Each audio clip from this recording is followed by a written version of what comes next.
오늘 하나님의 말씀은 로마서 8장 26절입니다. 우리 다 같이 한 목소리로 봉독하도록 하겠습니다. 시작.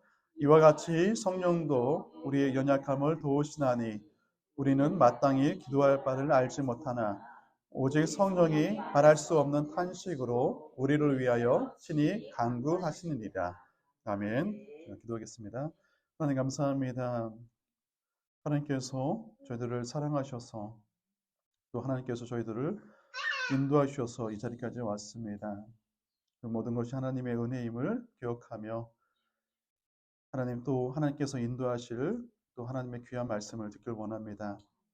그 말씀을 따라 하나님이 원하시는 삶의 모습으로 주님의 자녀고 주님의 백성다운 삶으로 저희들이 나가길 원하오니 하나님 이 시간 말씀을 먼저 듣게 하게 하시고 말씀을 품게 해주시고 말씀에 순종할 수 있는 저희들로 하나님 인도하여 주시옵소서.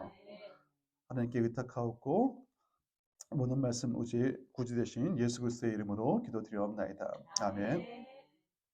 오늘의 말씀의 제목은 우리를 위하여 간구하시는 성령님이라는 말씀의 제목을 가지고 말씀을 전하도록 하겠습니다. 우리가 성령님을 가리켜서 보혜사라고 말을 하죠. 보혜사는 헬라어로 파라클레토스라고 합니다. 그러니까 그 의미는 뭐냐면 다른 사람에게 도움을 베풀도록 곁에 부름받은 자, 또 변호사, 또 조력자, 위로자, 상담자라는 뜻이 있습니다. 예수님께서 성령님에 대해서도 말씀해 주신 그 말씀이 있거든요. 성령님께서 어떤 분이신지 말씀하고 계신데 그 말씀을 좀 몇 구절 봤으면 좋겠습니다. 먼저 요한복음 14장 16절입니다. 같이 읽겠습니다. 시작. 내가 아버지께 구하겠으니 그가 또 다른 보혜사를 너희에게 주사 영원토록 너희와 함께 있게 하리니. 말씀을 보니까 또 다른 보혜사, 또 다른 보혜사는 누구냐면 성령님을 가리키는 거예요. 예수님이 보혜사 되시는 분, 그리고 또 다른 보혜사이신 성령님을 말씀하고 계신데 그 성령님이 영원토록 너희와 함께 있게 하겠다라는 말씀을 하고 있습니다. 또 두 번째 말씀은 요한복음 14장 26절입니다. 같이 읽겠습니다. 보혜사 곧 아버지께서 내 이름으로 보내실 성령 그가 너희에게 모든 것을 가르치고 내가 너희에게 말한 모든 것을 생각나게 하리라. 말씀을 보니까 보혜사 성령님께서 너희에게 모든 것을 가르치시고 근데 그 가르치는 것이 무엇이냐면 내가 너에게 말한 것 예수님의 말씀을 가르쳐 주신다는 거예요. 생각나게 하시고 그것을 가르쳐 주신다라고 말씀하고 있습니다. 세 번째 말씀은 요한복음 15장 26절입니다. 같이 읽겠습니다. 시작.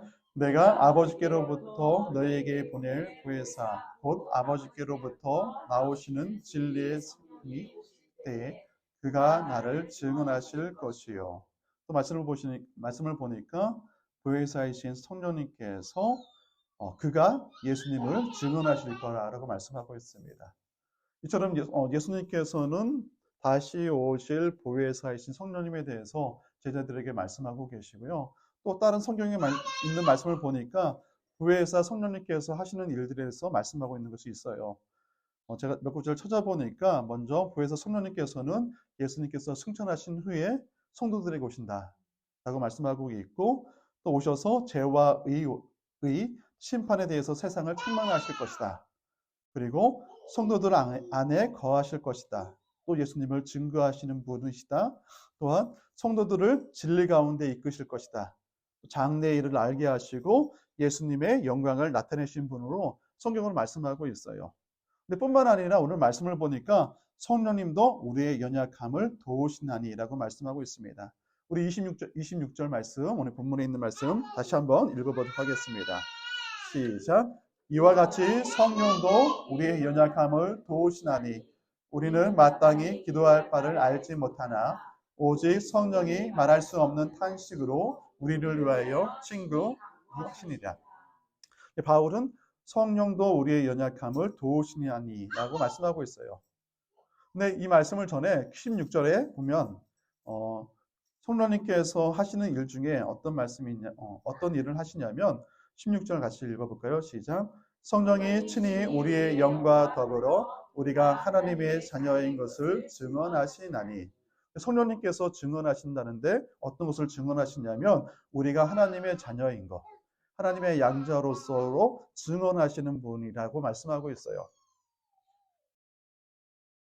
보통 이제 이스라엘 그 문화를 보면요, 증인을 한 사람만 세우는 게 아니라 두 사람을 세우거든요. 그래서 히브리적인 개념에서 이 말씀을 쓴 것 같아요. 그러니까 우리의 영과 더불어서 성령님께서 우리가 하나님의 자녀인 것을 증언하신다는 거예요. 내가 하나님의 자녀인 것을 증언할 수 있지만, 고백할 수 있지만 또 다른 누가 어떤 증인이 필요한 거예요. 근데 그 증인이 누구 되시냐면 성령님, 우리의 보혜사이신 성령님께서 우리가 하나님의 자녀인 것에 대해서 증언하신다라고 말씀하고 있어요. 우리가 교통사고를 당하게 되면 가끔씩 그것이 누가 잘했느냐, 누가 실수를 했느냐가 가지고 시비를 따질 때가 있잖아요. 제가 앞으로 천천히 잘 가고 있는데 어떤 옆에 어떤 차가 추월을 한다고 하는데 제 차를 보지 못하고 부딪혔어요. 근데 그 사고 때문에 경찰이 와서 저는 앞으로 가고 있는데 옆차가 저를 잘 못 보고 와서 부딪혔다라고 증언을 하잖아요. 리포트를 하잖아요. 그러면은 저 차를 부딪힌 그 사람은 또 뭐라고 얘기하냐면 나는 잘 차가 없는 것을 보고 깜빡이를 켜고 차선 변경하고 있는데 제가 갑자기 뒤에서 빨리 와서 부딪혔다라고 증언을 해버리면 경찰은 누구의 말을 들을지 잘 모를 거 아니에요. 그죠?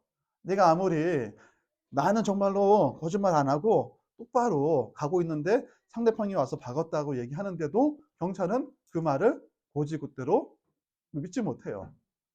대신 만약에 증인이 있어서 이 사건을 어떻게 일어나는지 증인이 나타나서 이 사건은 이렇게 돼서 이렇게 된 겁니다 라고 경찰에 레포트하면 경찰은 누구의 말을 듣냐면 사고 당사자의 말을 듣는 것이 아니라 증인의 말을 더 신뢰를 두죠.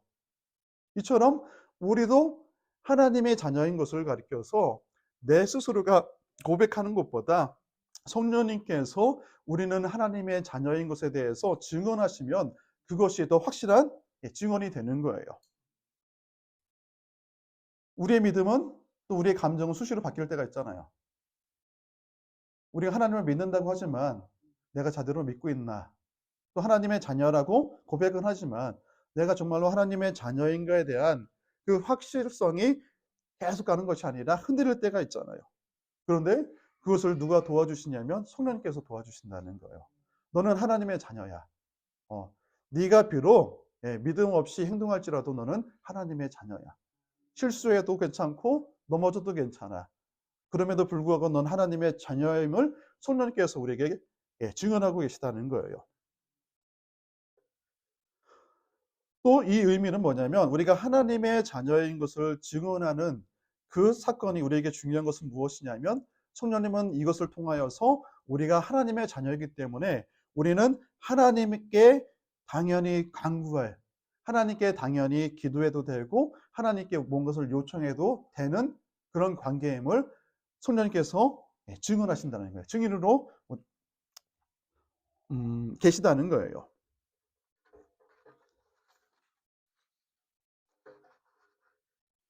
우리가 하나님과의 관계 속에서 어떤 것을 기도할 때, 어떤 것을 구할 때 중요한 것이 있는데 그것은 무엇이냐면 하나님의 좋은 관계 속에서는 도움을 구하기가 쉽다는 거예요. 그죠? 우리가 뭔가를 하나님께 요청할 때 내가 떳떳하면 하나님한테 자신 있게 도움을 구할 수 있죠. 또 받을 수도 있고. 근데 내 마음이 어쩌면 나의 어떤 하나님의 관계 속에서 떳떳하지 못한 것이 있으면 구하기 쉽지 않은 거예요. 그죠? 죄송하죠. 예. 그래서 우리가 죄를 지어서 그러니까 하나님의 관계가 그냥 죄를 짓게 되면 하나님을 피하고 싶잖아요. 아담과 하와가 숨었던 것처럼 우리도 마찬가지거든요. 죄를 짓게 되면 하나님의 관계가 가까워지는 것이 아니라 멀리 하고자 하는 그런 마음이 생기는데 그럴 때도 마찬가지고 또 하나님이 어떤 우리에게 메시지를 준 게 있어요. 근데 그 말씀에 순종하기를 원하시는 걸 아는데 내 마음에 그 말씀에 순종하고자 하는 마음이 별로 없고 어떻게 하면 이 하나님의 말씀을 피했으면 좋겠을까? 어떻게 피할 수 있을까? 하나님 말씀에 거부하는 모습이 있으면 관계가 좋지 못하거든요. 또 어떤 때에 관계가 좋지 못하냐면 가끔씩 하나님께서 우리가 가는 길을 막을 때가 있거든요. 예, 내가 정말 바라는 것들이 있는데 그것을 하나님께서 막으시는 경우가 있어요. 그럴 때도 그것을 바로 하나님의 뜻이구나라고 받아들이면 괜찮은데 그렇지 못하고 여전히 고집하는 경우가 있잖아요. 하나님, 하나님께서 막으시면 제가 금식 기도를 하겠습니다. 하나님께서 막으시면 백일 기도를 하겠습니다라고 우리의 어떤 요구하는 것, 내가 원하고 있는 것들을 요구하는 경우가 있어요. 그럴 때도 어쩌면 관계가 좋아지는 것이 아니라 관계가 좀 멀어지는 관계가 될 수 있거든요. 그리고 또 하나님께서 계속 책망만 하고 책망의 메시지를 계속 나에게 주신다고 느낄 때도 마찬가지거든요. 어떤 축복의 메시지를 주면 괜찮은데 하지 말라. 이거 하지 말라고 하실 때가 있어요. 그 말씀이 잘 들릴 때가 있어요. 그럴 때 우리는 감사로 받아들이기보다는 우리는 점점 하나님을 피하고 싶은 마음이 들 때가 있거든요. 그럴 때 누가 도와주시냐면 성령님께서 도와주신다는 거예요. 16절에 있는 말씀처럼 우리가 하나님의 자녀인 것을 증언하심을 통하여서 그럼에도 불구하고 우리들은 하나님의 자녀이기 때문에 하나님께 뭔가를 구할 수 있는 그런 자격이 된다는 것을 성령님은 우리에게 말씀해 주신다는 거예요. 아들이 아버지에게 구하는 것은 당연한 거잖아요. 딸이 아버지에게 구하는 것은 당연한 거잖아요. 그런데 이 잘못된 관계, 모든 관계는 우리를 통하여서 문제가 발생한 거잖아요. 하나님과 우리의 관계는 하나님이 문제가 있는 것이 아니라 우리가 문제이기 때문에 그 관계가 좋지 못한 것이거든요. 근데 그 중간 역할을 누가 하시냐면 성령님께서 하신다는 거예요. 우리가 어렸을 때 보면은 많이 혼나잖아요. 어머니 때 혼나는 경우도 있지만 아버지 때 혼날 때 경우도 있거든요. 어머님은 그래도 적당히 혼내지만 아버지가 화나면 결단나게 혼나잖아요. 그죠? 매로 맞거나 아니면 두들겨 맞거나 이런 경우가 있어요. 근데 맞고 나면 우리 마음이 속상하잖아요. 우리 아버지 맞나? 라고 생각하기도 하고 아버지는 나를 사랑하지 않다라고 생각하는 경우가 있는데 그럴 때 누가 나타나면 어머님이 나타나셔서 아버지가 너를 미워서는 것이 아니라 너희가 잘못한 그것을 잘 깨닫고 옳은 길을 가기 위해서 그런 거야. 아버지가 너를 얼마나 사랑하는지 알아? 나는 그 역할을 어머니가 해주잖아요. 그러면 그 얘기를 듣고 나면 매맞은 딸이 아버지가 나를 이렇게 사랑하시는구나. 이렇게 나를 때린 것은 아버지께서 나를 사랑하셔서 이렇게 때리신 거다라고 이렇게 받아들임을 통하여서 아버지의 관계가 깨지는 것이 아니라 좀 더 친밀한 관계, 사랑의 관계를 가도록 하게끔 하잖아요. 마찬가지로 성령님도 마찬가지라는 거예요. 성령님도 우리를 도우시는데 그 가장 큰 도움은 뭐냐면 하나님과 우리의 관계를 친밀한 관계로 이끌어 가신다는 거예요. 근데 그것뿐만 아니라 성령님은 우리의 연약함을 도우시는데 오늘 말씀을 보면요. 다시 한번 읽어볼까요? 시작. 이와 같이 성령도 우리의 연약함을 도우시나니 우리는 마땅히 기도할 바를 알지 못하나 오직 성령이 말할 수 없는 탄식으로 우리를 위하여 간구하시니라. 성령도 우리의 연약함을 도우시나니 여기서 도우시다는 그런 말의 의미는 뭐냐면 손을 잡아준다는 의미가 있어요. 근데 제가 이 말씀을 주석을 보면서 찾아보니까 사람마다 어떤 신학자마다 어떤 의견이 다 틀린데 저한테 어떤 깊은 메시지를 전해주는 신학자가 있는데 그 신학자가 누구냐면 도널드 데이턴이라는 사람이 있어요. 그분이 신학 교수인데 이 도우시나니 뜻을 손을 잡아주는 것으로 그냥 해석하는 것보다 어떤 의미로 해석했냐면 자신이 주체가 되어 함께 짐을 짊어지는 그런 의미로 해석했어요. 그러니까 성령님은 손을 잡아주는 것이 아니라 우리가 갖고 있던 짐을 떠맡아 주시는 분으로.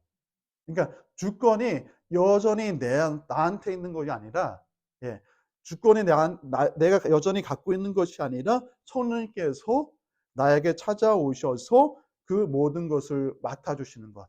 그러니까 주권을 성령님께서 이끌어 가시는 것으로 도우신다는 그런 의미로 해석했더라고요. 근데 그 말씀에 맞는 것 같아요.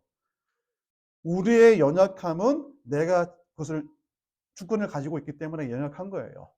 근데 그 모든 것들을 온전케 하기 위해서 성령님께서 우리의 연약함을 짊어주시는 것. 네. 그 의미가 저는 맞다고 생각하거든요.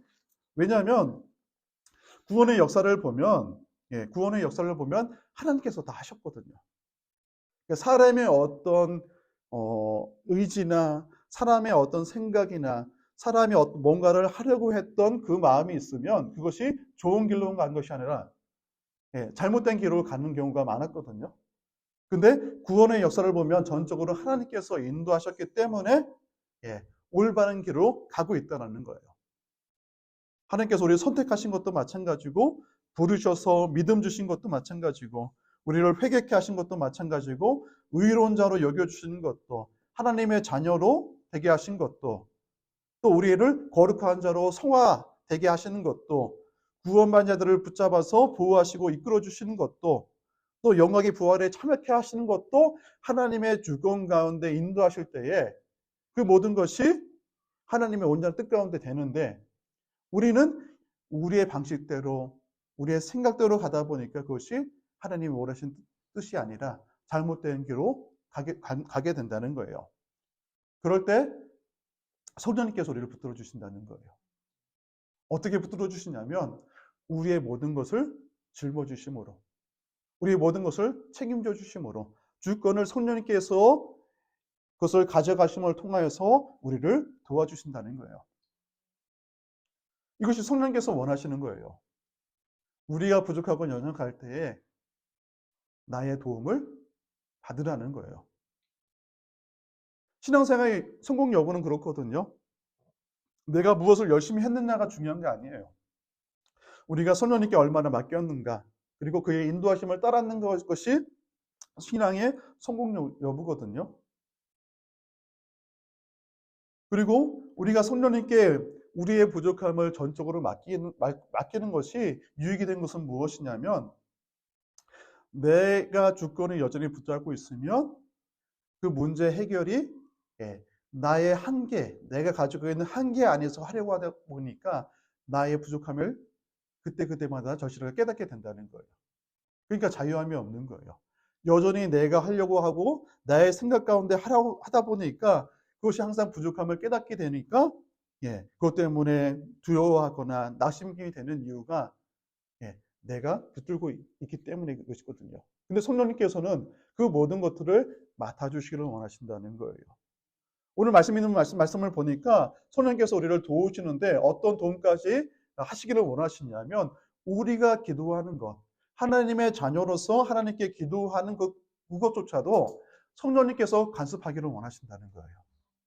우리는 마땅히 기도할 바를 알지 못한다라고 성령님께서 우리를 너무나 잘 아시는 성령님께서 성령 하나님께서 우리의 부족함을 아셔서 그 기도하는 것도 성령님께서 도와주시겠다라고 말씀하고 있다는 거예요. 내가 대신 한다는 거예요. 어쩌면 이것이 하나님께서 우리에게 주신 큰 은혜라고 생각해요. 하나님께서 우리에게 성령님을 보내주셔서 우리가 부족할지라도 걱정하지 말라. 예수님께서 제자들에게 이제 하나님 나라로 승천하실 때에 제자들이 두려워했을 때에 내가 또 다른 보혜사 예수님과 같은 분으로 너희들에게 보내주시겠다고 약속의 메시지를 통하여서 제자들의 어떤 불안함을 안식해 주셨던 것처럼 지금 우리에게 보내신 우리와 함께 하신 성령님을 통해서 우리는 예수님이 우리와 함께하고 있는 것처럼 우리를 붙들고 계시다는 거예요. 우리를 안식하고 계시다는 거예요. 지금 여러분들은 예수님과 함께하고 있는 것과 같은 거예요. 그분이 성령님이시고 또 동일하게 예수님이 제자들을 도왔던 것처럼 가르치고 그 길을 인도하셨던 것처럼 성령님께서는 지금도 우리 가운데 그렇게 동일하게 역사하고 계시다는 거예요. 그러니까 예수님이 인도하시는 것, 성령님께서 인도하시는 것을 따라가면 우리는 자유할 수 있는 거예요. 많은 무리가 예수님을 찾아오더라도 또 그들의 어떤 먹는 것에 대한 문제를 가지고 오더라도 또 병 고치는 문제를 가지고 오더라도 전혀 제자들은 두려워하지 않았거든요. 걱정하지 않았거든요. 했죠. 했음에도 불구하고 예수님이 계시면 그 두려움이 감소될 수 있잖아요. 그리고 예수님께서 그것을 행하신 것을 보면서 예수님이 있으니까 되네. 예수님이 이것을 하시니까 충분히 이것을 감당할 수 있네라고 제자들이 깨닫게 되었던 것처럼 우리도 마찬가지라고 생각합니다. 우리와 계신 성령님이 예수님, 그 하나님, 그 성령 예수님은 우리를 돕고자 이 땅 가운데 오셨고 여전히 우리를 돕고자 하는 마음으로 우리의 기도까지도 책임져 주시고 돕기를 원하시는 그 성령님, 그 성령님이 지금 우리가 함께하고 계심을 여러분이 감사함으로 받았으면 좋겠습니다. 아멘. 성령님께서는 올바른 기도로 우리를 돕기를 원하시는데 26절 말씀을 보면 우리는 마땅히 기도할 바를 알지 못한다라고 말씀하고 있는 것을 볼 수가 있습니다. 여기서 왜 하나님께 마땅한 내용을 우리가 기도할 수 없을까를 생각해 보면 몇 가지 이유가 있을 텐데요. 첫 번째는 뭐냐면 우리가 우리의 미래를 내다볼 수 없기 때문에 그렇습니다. 우리는 1시간도 1분도 앞에 어떤 일이 일어날지 잘 알지 못하잖아요. 그래서 우리가 그 하나님의 뜻 가운데 불안함이 찾아올 수가 있거든요. 왜냐하면 하나님께서는 우리에게 우리의 유익을 위해서 어떤 테스트를 하기를 원하시는데 그 테스트 앞에 우리는 피하고 싶은 마음이 있잖아요. 떠나고 싶은 마음이 있잖아요. 분명히 하나님께서 주시는 테스트는 정말로 우리에게 유익이 있는 것이거든요. 우리를 더욱 성숙시키기도 하고 또 그 테스트를 통하여서 크신 하나님을 또 바라보고 의지할 수 있도록 하는 그런 유익이 있는데 우리는 그 장차 올 영광과 또 하나님에게 우리에게 주신 유익을 바라볼 수 없는 눈을 가지고 있기 때문에 우리가 기도를 하더라도 멀리 내다보고 기도하는 것이 아니라 눈에 보여 있는 그 상황에만 그것을 위해서만 해결해 달라고 기도할 수밖에 없는 우리의 한계가 있다라는 거예요. 그런데 이 한계를 성령님은 뛰어넘는 분이시기 때문에 우리가 그 성령님께 기도를 의탁하거나 또 성령님의 의지에서 기도하면 그런 유익이 있다는 거예요. 나의 생각 다 내려놓고 성령님께 맡기면 저의 입을 통해서 성령님의 도우시는 그 기도를 할 수 있게 된다는 거예요. 그리고 두 번째, 우리가 마땅히 기도할 바를 알지 못하는 이유. 또 두 번째는 뭐냐면, 우리가 분별이 없기 때문이라는 거예요. 네. 분별력이 없기 때문에 그것이 좋은 것인지 나쁜 것인지를 잘 판단하지 못한다는 거예요. 우리가 아이들에게는 릴리아나도 있지만 릴리아나에게도 우리가 좋은 것이 있고 나쁜 것이 있잖아요. 근데 릴리아는 그것이 잘 모르잖아요. 만약에 날선 칼이 바닥에 떨어져 있는데 그것이 릴리아는 장난감으로 보이고 좋게 여길 수 있지만 그 수의사님 같은 경우에는 그것을 보면 그것이 해가 된다는 것을 알고 뺏어버리잖아요. 근데 릴리아는 왜 뺏어버리냐고 울고 눈물 짜고 할 수 있지만 그 할머니 대신 그 수의사님은 그것이 해결된다는 것을 분명히 알거든요. 그것을 가지고 놀면 손을 벨 것이고 피를 흘릴 것이고 병원에 갈 수밖에 없는 것을 아시잖아요. 그것은 무엇이냐면 어떤 성숙된 눈이 그리고 경험상 그리고 릴리아나를 보호하려 하는 그 수의사님의 어떤 성숙도 때문에 그것을 분별할 수 있기 때문에 그것을 분별할 수 있지만 릴리아는 아직 어떤 경험도 없고 그것을 분별할 수 없는 나이기 때문에 그것이 위험한지도 모르고 그것을 구하고 받지 못하면 땡강 쓰는 그런 모습을 할 수 있는 것처럼 우리도 마찬가지라고 생각해요. 우리가 영적으로 정말로 성숙된 모습으로 되어 있으면 우리가 구할 바, 정말로 구하는 것에 좋은 곳, 하나님께서 보실 때에 좋은 곳을 구할 수 있지만 그렇지 못하고 눈에 보이는 것, 돈을 구하는 것도 마찬가지고 어떤 것을 구하는 것도 출세도 구하는 것도 마찬가지예요. 복도 마찬가지거든요. 그것이 하나님 안에서 정말로 좋은 것인지 나쁜 것인지를 구별하지 못하는 우리의 어떤 연약함 때문에 성령님의 개입이 필요하다는 거예요. 우리는 복이라면 다 좋다고 생각할 수 있잖아요. 돈이라면 다 좋다고 생각할 수 있지만 그것이 하나님 앞에서 좋은지 나쁜지를 생각해 봐야 된다는 거예요. 복이라는 것은 세속적인 복을 얘기하는 거예요. 뭐 좋은 집에 살고 좋은 차를 몰고 돈이 많은 것, 쫄세를 하는 것, 그것이 좋다고 할 수 있지만 하나님 안에서 정말 잘 됐을 때에, 내가 정말로 잘 됐을 때에도, 돈이 많았을 때에도 하나님을 잘 섬길 수 있는가를 생각해보고 그것을 판단할 수 있어야 되는데 그렇지 못하기 때문에 성령께서 어떤 도움이 필요하다는 것을 우리가 고백할 수 있어야 되는 것이죠. 우리가 기도할 때에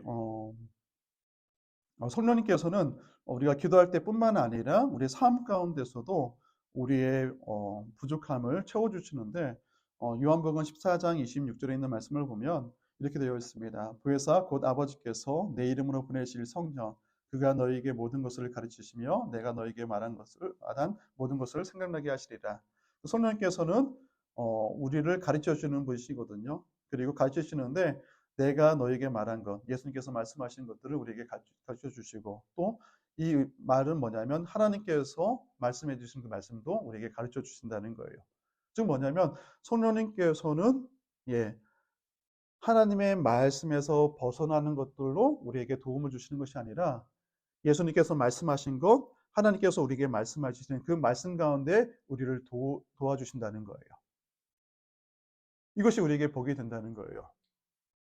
그래서 우리가 기도할 때도 우리는 하나님께 많은 것을 달라고 구하지만, 근데 그것이 우선이지만 성령님을 통해서 기도하게 되면 우리는 먼저 그의 나라를 구하게 된다는 거예요. 나의 나라를 구하는 것이 아니라 나의 의를 구하는 것보다 먼저 그의 나라와 그 의를 구하는 기도로 바뀌게 된다는 것이죠. 그렇게 되면 성령님의 도움이 필요한 거예요. 아니면 우리가 많이 기도한다고 하더라도 그것이 좋은 것으로 나타나지 않을 수도 있거든요. 나를 위한 것, 나의 욕망을 위한 기도는 그것이 유익이 되는 것이 아니라 나에게 해를 되는 기도가 될 수 있거든요. 근데 성령님은 하나님의 뜻 가운데, 하나님의 말씀 가운데 우리의 삶과 우리의 기도의 방향을 그것을 맞게 인도해 주신다는 거예요. 우리가 성경에 있는 말씀을 보면 성령님의 역사를 우리가 종종 찾아볼 수가 있습니다. 바울과 실라가 디모데를 데리고 2차 전도 여행을 가는데, 처음에는 그들이 가졌던 그 계획은 뭐냐면 아시아는 남쪽에 있었거든요. 남쪽을 향해서 계획하고 있었는데 그때 성령님께서 아시아로 가고자 하는 여정을 막으세요. 그리고 다른 길로 가라고 하는데 막으니까 그 다음에는 이제 이쪽이 아닌가 생각해서 북쪽 비두니아 그쪽으로 가려고 했거든요. 근데 그때도 성령님께서 허락하지 않는 그것을 막으시는 것을 바울이 깨닫고 그 다음에 어디로 가냐면 드로아로 가게 됩니다. 근데 드로아로 가는데 그때 드로아에 있던 그 밤에 바울이 환상을 보게 되는데 환상 가운데 마게도니아 한 사람이 나타나서 도와달라는 그 메시지를 듣게 됩니다. 그때 바울이 하나님의 뜻인 것을 알고 마게도니아, 그러니까 서쪽으로 가는 그런 전도 여행을 하게 됩니다. 그러니까 처음에는 남쪽으로 가려고 했다. 막히니까 남쪽이 아니고 북쪽이구나 라고 생각해서 북쪽에 갔는데 또 북쪽도 아니다. 그러면 서쪽인가? 아니 동쪽인가? 뭐 이렇게 서쪽인가? 여러 가지 선택 가운데 꿈에 성령을 통해서 나타나셔서 서쪽으로 가라고 말씀하셨다는 거예요. 즉, 이 말씀을 보면 사도 바울이 성령님께 얼마나 맞춰져 있는가를 볼 수가 있어요.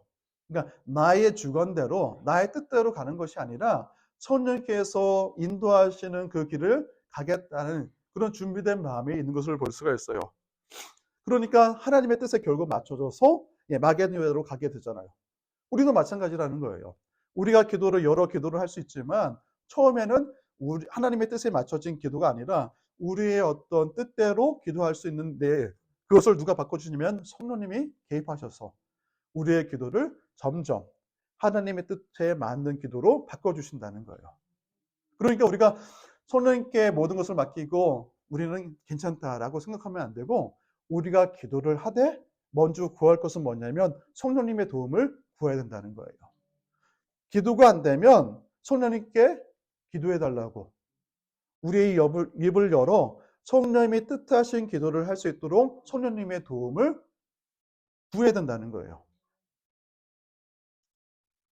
이것이 뭐냐면 성령님께서 우리에게 오셔서 우리를 통해서 하시고자 하는 일이라는 거예요. 그러니까 성령님은 뭐냐면 이 일 때문에 이 땅 가운데 오신 거예요. 즉 뭐냐면 기다리고 계신 거예요. 그죠? 이 일 때문에 오셨기 때문에 하나님을 통하여서 예수님을 통해서 이 땅 가운데 성령님이 오신 목적이 그 목적을 가시는 거, 우리를 도우시는 것이 목적이기 때문에 준비하고 있는 거예요. 뭐라고요? 그러면 우리는 기도하면 되는 거예요. 간구하면 되는 거예요. 도움을 찾으면 되는 거예요. 쉬운 거 아니에요? 그죠? 심플한 거예요. 예. 근데 중요한 건 뭐냐면 우리가 성령님에 대한 성령님께서 우리의 연약함을 도우시는 분이라는 것을 믿음 가운데 받아들일 수 있어야 되는 거예요. 그래야 성령님께 우리가 구할 수 있는 거예요. 맡긴다는 것은 뭐냐면 믿음이 있을 때 맡길 수 있는 거예요. 믿음이 없는 자에게, 믿음이 없는 대상에게 우리가 맡길 수 없잖아요. 그죠? 근데 믿는다는 것은, 맡긴다는 것은 뭐냐면 믿음이 있기 때문에. 그렇기 때문에 필요한 것은 뭐냐면 믿음을 우리가 가져야 되는 거예요. 믿음도 우리가 갖는 게 아니잖아요. 누가 주시냐면, 누가 주세요? 성령님께서 주신다고 성경은 되어 있어요. 즉 뭐냐면 그 모든 것들이 성령을 통해서 우리가 얻을 수 있는 거예요. 우리의 믿음도 마찬가지고 우리의 약함도 마찬가지고 성령을 통해서 우리가 받을 수 있는 거예요. 그러니까 우리는 어떤 걱정도 어떤 염려도 필요 없는 거예요. 아까 말씀드렸듯이 도움이라는 것은 뭐냐면 옆에 함께 해주는 것을 뛰어넘어서 어떤 것을 함께 도와주는 것을 떠나서 성령님은 우리의 모든 것을 책임져 주시는 분이에요. 주권을 가지고 우리를 도와주신 분이 성령님이시거든요. 그런 마음 가운데 우리가 성령님의 도움을 구하면 우리는 우리의 믿음 생활은 자유함을 느낄 수 있는 거예요. 예. 걱정할 것이 없고 남들이 잘 되는 거 부러울 필요도 없는 거예요. 성령님의 존재를 우리가 인정하면 그것이 우리에게 큰 기쁨이거든요. 큰 힘이 되는 것이거든요. 저는 여러분이 이런 성령님을 의지하여서 기도했으면 좋겠습니다. 중요한 것은 뭐냐면 우리가 기도할 수 있어야 되는 거예요. 성령님의 도움을 구할 수 있는 기도를 할 때 성령님께서 역사하신다는 거예요. 부족한 자들에게, 간구하는 자들에게 그 성령님은 도움을 주시는 것이거든요. 가만히 있어도 도움을 주시지만 간구하는 자에게는 더 큰 역사로 도와주신다는 거예요. 오늘 여러분에게 주신 말씀은 뭐냐면 우리가 성령을 통해서 새로워져야 된다는 거예요. 여러분의 기도 어떤 신앙생활은 어떤지 모르겠습니다. 지금까지 신앙생활은 어쩌면 나의 의지를 가지고 내가 주님 안에 잘 바뀌어야 되지. 내가 큰 믿음을 가져야지. 내가 갖는 것으로, 내가 취하는 것으로 신앙생활을 했다면 이제부터는 우리의 신앙생활은 내가 취하는 것이 아니라 성령님을 통해서 도움을 받아서 성령님을 의해서 성령님의 인도하심을 따라서 순종하면서 가는 신앙생활. 더 이상 내가 주권을 가지고 내가 나의 주권, 나의 생각을 가지고 뭔가를 나아가는 것이 아니라 나는 성령님의 인도하심을 따라가는, 성령님을 따라가는 그런 신앙생활을 우리가 시작해야 한다는 것을 우리 말씀을 통해서 깨닫게 되어집니다. 우리 말씀의 제목은 우리를 위해서 간구하시는 성령님입니다. 여전히 성령님은 간구한다는 건 뭐냐면 간절히 하나님께 구한다는 거예요. 우리를 위해서 성령님은 하나님께 간절히 구하고 계시다는 거예요. 그것은 무엇이냐면 성령님께서는 우리에 대한 우리가 새로워지기를 원하는 간절한 마음을 가지고 계시다는 거예요. 하나님 뜻 가운데 나아가기를 간절히 원하시고 계시고 그 간절하게 원하시는 그 마음 가운데는 언제든지 성령님이 우리를 돕기 위해 성령님이 준비하고 있습니다. 우리 돕고자 하는 그런 준비된 모습으로 우리의 기도를 기다리고 계시다는 것들을 여러분이 깨달았으면 좋겠습니다. 여러분에게 가장 필요한 것은 지금 어떤 문제 해결이 아니거든요. 내가 성령님을 믿을 수 있는 것, 성령님을 의지할 수 있는 것이 가장 큰 우리 가운데 가장 먼저 되는 것이라고 생각합니다. 저는 저와 여러분들이 성령님을 바라봤으면 좋겠습니다. 성령님을 의지했으면 좋겠고 성령님의 말씀에 순종하는 그런 삶으로 새로운 신앙생활이 되기를 정말로 모든 두려움과 모든 걱정을 다 내려놓고 성령님께 맡기고 성령님의 인도하심을 합력해서 선을 이루시는 그 성령님을 의지하여서 나가는 저와 여러분의 길을 주님으로 축원합니다. 아멘.